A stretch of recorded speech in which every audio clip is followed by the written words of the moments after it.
All right, welcome back to the deep dive.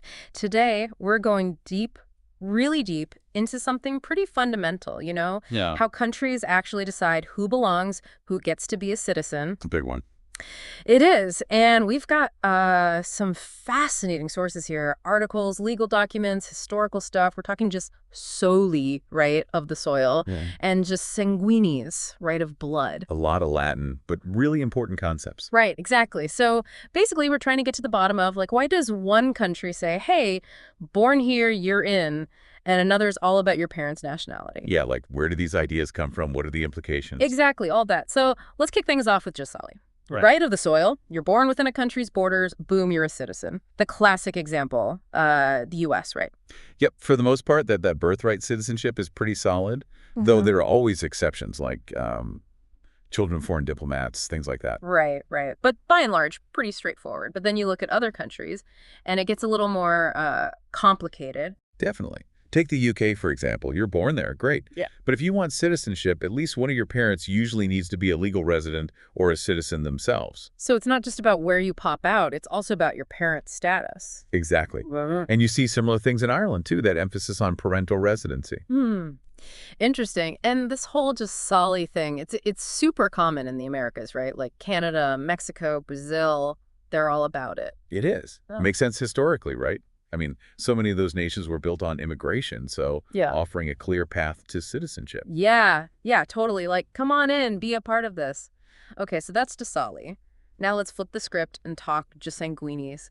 This is all about bloodlines. Your parents' nationality is what matters, not your birthplace. Yeah, like you could be born on the moon, but if your parents are Italian citizens, you got a claim to Italian citizenship too. Wild. And this goes way back, right? Like Roman law stuff. Oh yeah, deep historical roots there.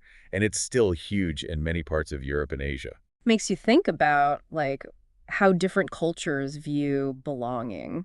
Absolutely. So just solely, it's about connecting to the land. Just sanguinis, it's about connecting to your ancestors. Fascinating. But even with just sanguinis, it's not always simple, right? There are, like, variations and rules and whatnot. For sure. Like, traditionally, it often followed the father's line. Your dad was Italian, you were Italian. But nowadays, many countries recognize both parents equally. That makes sense. Times change, right? Exactly. Mhm. And then you have countries with their own specific requirements. Mhm. Like the U.S., even though it has birthright citizenship, if you're born abroad to American parents, there are residency requirements they have to meet for you to get citizenship. Okay, so even within just sanguinis, there are nuances. Oh, tons of them. Italy's a good example. They've got really specific rules about proving your ancestral lineage, like going way back. Wow, so it's not just my great-grandpa's Italian, so I'm in.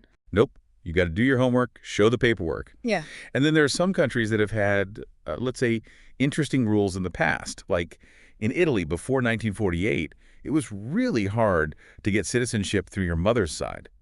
The focus was almost entirely on the father.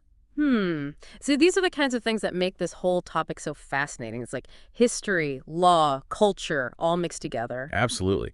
And it gets even more interesting when you consider that many countries don't stick to just one system. They've got what are called hybrid systems. Yeah, I was just going to say, it's not always black and white, right? Not at all.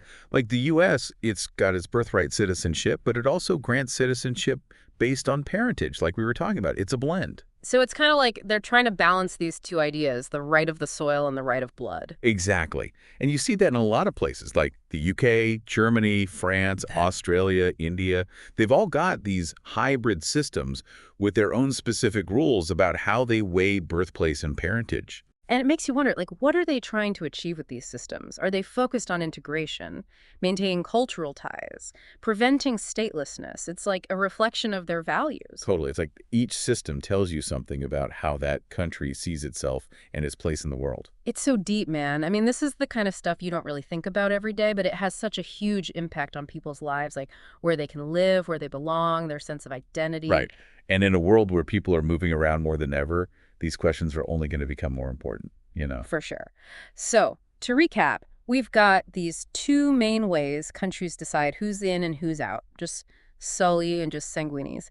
And then you've got a whole bunch of countries doing this hybrid thing, trying to find that sweet spot between birthplace and bloodlines. Exactly. And it's a constantly evolving thing. Hmm. Laws change, demographics shift, societies grapple with new challenges. It makes you wonder, like, what's next? What will citizenship look like in 50 years, in 100 years? Yeah, will these old Roman and English common law ideas still be relevant?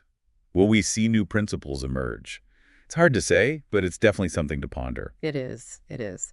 Well, that's all the time we have for today's deep dive. Thanks for joining us, and keep those brain gears turning. Always a pleasure. All right, we'll catch you next time.